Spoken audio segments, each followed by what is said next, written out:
ನಮಸ್ಕಾರ, ವಿವಾ ನ್ಯೂಸ್ಗೆ ಸ್ವಾಗತ. ಇದು ನಿಮ್ಮ ಪ್ರೀತಿಯ ಸುದ್ದಿಗಳ ಡಬ್ಬಿ. ರೈತರ ಜಾನುವಾರುಗಳಿಗೆ ಮೇವು ಬ್ಯಾಂಕ್ ತೆರೆಯಬೇಕು, ಮಲ್ಲನಗೌಡ ಹಗರಟಗಿ ಆಗ್ರಹ.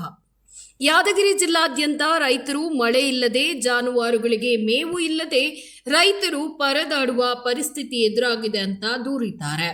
ನಮ್ಮ ಜಿಲ್ಲೆಯ ಎಲ್ಲಾ ತಾಲೂಕುಗಳಲ್ಲಿ ಮತ್ತು ಯಾದಗಿರಿ ಜಿಲ್ಲೆಯಲ್ಲಿ ಜಿಲ್ಲಾಡಳಿತ ಮೇವು ಬ್ಯಾಂಕ್ ಅನ್ನ ತೆರೆಯಬೇಕು ಅಂತ ಆಗ್ರಹಿಸಿದ್ದಾರೆ. ಆ ಮೇವು ಬ್ಯಾಂಕಿನ ಮೂಲಕ ಜಿಲ್ಲೆಯ ರೈತರು ಜಾನುವಾರುಗಳಿಗೆ ಮೇವು ಕೊಡಬೇಕು ಅಂತ ರಾಜ್ಯ ರೈತ ಸಂಘ ಹಾಗೂ ಹಸಿರು ಸೇನೆ ವಾಸುದೇವ ಮೇಟಿ ಬಣದ ಯಾದಗಿರಿ ಜಿಲ್ಲಾ ಅಧ್ಯಕ್ಷ ಮಲ್ಲನಗೌಡ ಹಗರಟಗಿ ಅವರು ಆಗ್ರಹಿಸಿದ್ದಾರೆ.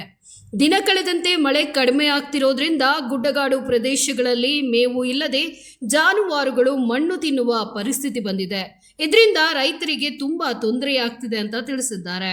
ಆದ್ದರಿಂದ ಮೇವು ಬ್ಯಾಂಕಿನ ಮೂಲಕ ರೈತರಿಗೆ ಅನುಕೂಲ ಮಾಡಿಕೊಡ್ಬೇಕು ಅಂತ ರೈತ ಸಂಘ ಆಗ್ರಹಿಸ್ತಾ ಇದೆ. ವರದಿ HM ಹವಲ್ದಾರ, ವಿವಾ ನ್ಯೂಸ್, ಯಾದಗಿರಿ. ಈ ತರ ಒಂದು ಸಂಕಷ್ಟದಲ್ಲಿ ಇದ್ದಾವೆ. ಇದಕ್ಕೆ ಜಿಲ್ಲಾಡಳಿತ ಏನಾಗಿದೆಪ್ಪ ಅಂದ್ರೆ ಎಲ್ಲಿ ಯಾವ ಪ್ರದೇಶದಲ್ಲಿ ಹೋದ್ರೂ ಒಂದು ಮಳೆ ಇಲ್ಲದ ಕಾರಣಕ್ಕೆ ಯಾವುದೇ ಹುಲ್ಲುಗಳಿಲ್ಲ, ಮೇವುಗಳು ಸಿಗ್ತಾ ಇಲ್ಲ.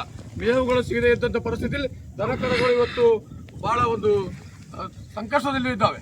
ಅದಕ್ಕೆ ಜಿಲ್ಲಾಡಳಿತ ಏನು ಮಾಡಬೇಕಪ್ಪ ಅಂತಂದರೆ ಈ ಮೇವು ಬ್ಯಾಂಕನ್ನು ಒಂದು ಉದ್ಘಾಟನೆ ಮಾಡಿ ಜಿಲ್ಲೆಯಲ್ಲಿ ಎಲ್ಲ ತಾಲೂಕುಗಳಲ್ಲಿ ಒಂದು ಮೇವು ಬ್ಯಾಂಕ್ಗಳನ್ನು ಚಾಲನೆ ಕೊಟ್ಟು ಅವು ಸರ್ಕಾರದಿಂದ ನಮ್ಮ ರೈತರಿಗೆ ಮತ್ತು ದನಕರುಗಳ ಜಾನುವಾರುಗಳ ಮಾಲೀಕರಿಗೆ ಮೇವು ವಿತರಣೆ ಮಾಡ್ತಕ್ಕಂಥ ಕೆಲಸ ಜಿಲ್ಲಾಡಳಿತ ಮಾಡಬೇಕಾಗ್ತದೆ. ಯಾಕಂತಂದ್ರೆ ಈ ಮೇವಿನ ಆಗ್ತಕ್ಕಂಥ ಮಾಲೀಕರು ಭಾಳ ಸಂಕಷ್ಟದಲ್ಲಿದ್ದಾರೆ. ಇವತ್ತು ಮೇವು ದನಕರುಗಳ ಜಾನುವಾರುಗಳಿಗೆ ಮೇವಿಲ್ಲದೇನೆ ಹೈನುಗಾರಿಕೆಯಿಂದ ತುಂಬ ತೊಂದರೆ ಆಗ್ತಾ ಇದೆ.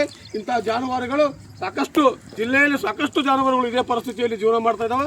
ಅದಕ್ಕೆ ಜಿಲ್ಲಾಡಳಿತ ತಾವು ಅತಿ ಶೀಘ್ರದ ಎಚ್ಚೆತ್ತುಕೊಂಡು ಒಂದು ಎಲ್ಲ ತಹಶೀಲ್ದಾರ್ಗಳ ಮೂಲಕ ಆದೇಶ ಮಾಡಿಸಿ ಎಲ್ಲ ತಾಲೂಕುಗಳಿಗೆ ಗ್ರಾಮೀಣ ಪ್ರದೇಶಗಳ ಜನರಿಗೆ ಮೇವು ವಿತರಣೆ ಮಾಡ್ತಕ್ಕಂಥ ಕೆಲಸ ಜಿಲ್ಲಾಡಳಿತ ಮಾಡಬೇಕು ಅಂತಕ್ಕಂಥದ್ದು ರೈತ ಸಂಘ ಆಗ್ರಹ ಮಾಡ್ತಾ ಇದೆ.